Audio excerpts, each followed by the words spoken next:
All right guys, so typically working with a stabilizer like this where it kind of moves around a lot, you have to really balance the camera. And one of the main questions that we get a lot is, on this type of setup, how do you change your focal length? How do you zoom and how do you focus? Typically what I do is I usually have a wide lens and then I stop down on the aperture so that everything remains in focus. And so as I track someone, I'm not really falling out of focus. And because the camera is balanced on this system, if you reached over for this lens, you kind of knock it off balance very easily. So on this setup here, you're not going to be working with your hands to change your focal length, zoom in, and you're not going to be focusing. You're going to stick to a wide lens, close down the aperture, and just hope everything is in focus. Now there is a way to do this, and we're going to look at some of the equipment that is required to pull this off. We have an electronic follow focus system here.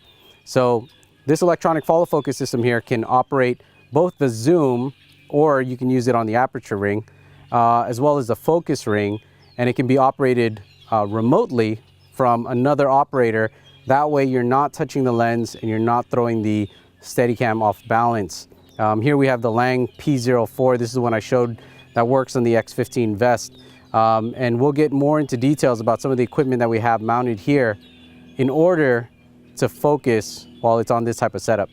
All right, so what we have here is a wireless follow focus setup.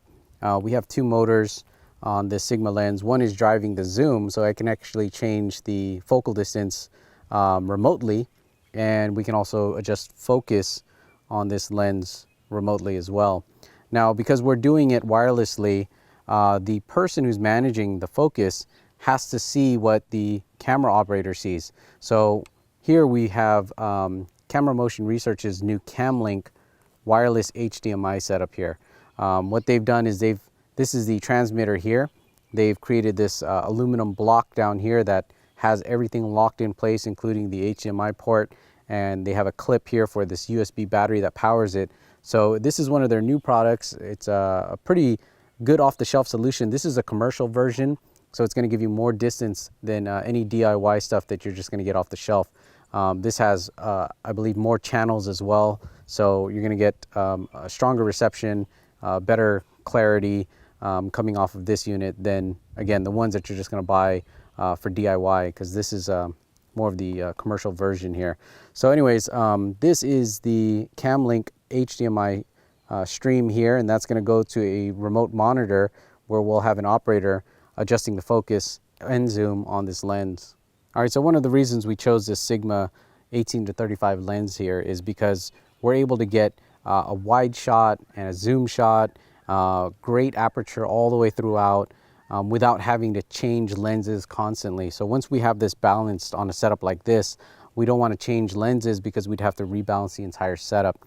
So this lens right here will allow us to get multiple focal lengths, maintain a very wide aperture if we wanted to, all without having to rebalance the setup. In order to get the Sigma EF lens to work on a Micro Four Thirds, we had to use a Red Rock Micro live lens adapter. This is going to allow us to adjust the aperture in this lens because there's no manual aperture ring and it can't be controlled from the GH3. So this adapter here will allow us to adjust the aperture as needed on this lens. Now, if you notice on the back here, this is actually the receiving unit for the wireless follow focus.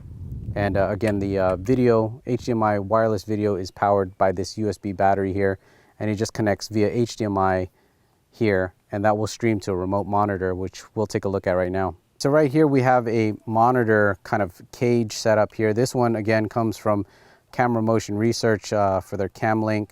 This is holding a monitor in here. This is what the receiving unit looks like.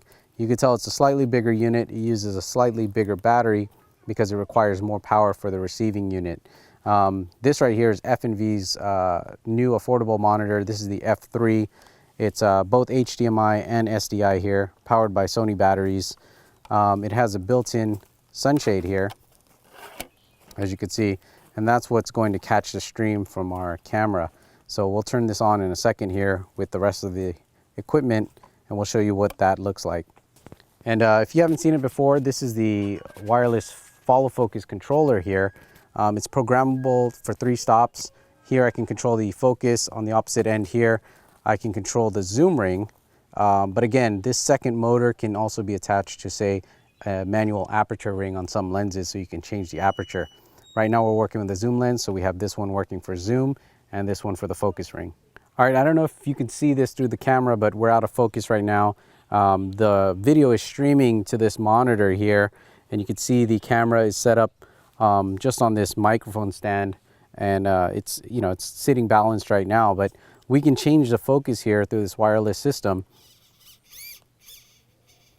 so that we can pull focus without disturbing the camera and without throwing it off balance, as well as changing the zoom.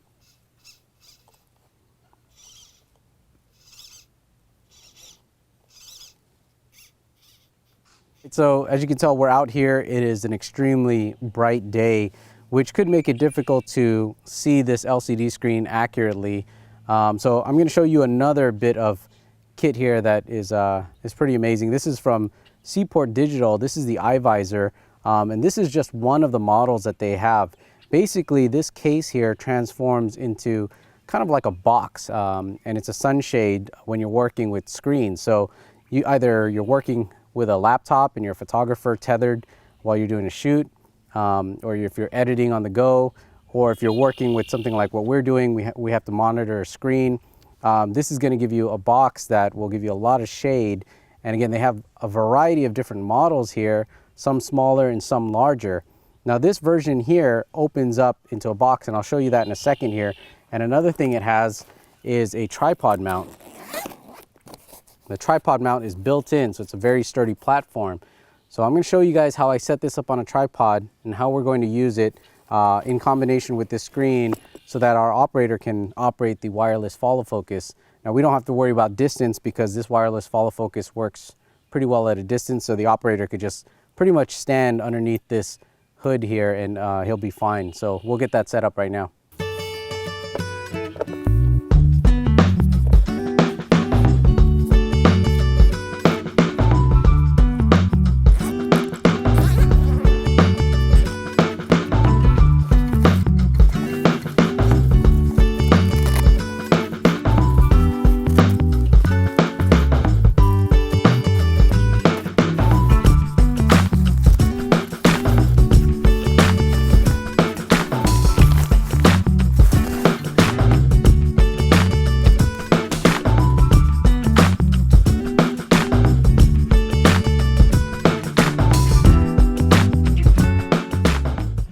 All right, so hopefully that answers some of your questions about how to either adjust zoom or focus while a camera is on a setup like this, a stabilizer like this.